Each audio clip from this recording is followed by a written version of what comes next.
আজ তোমাদের একটা মেয়ের গল্প শোনাবো। বলতে পারো একটা বোকা মেয়ের গল্প।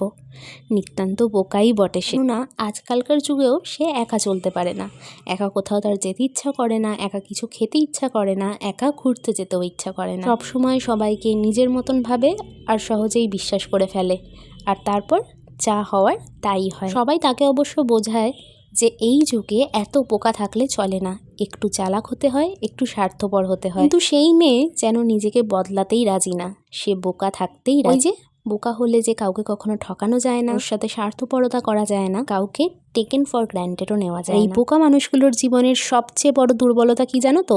এক্সপেকটেশন।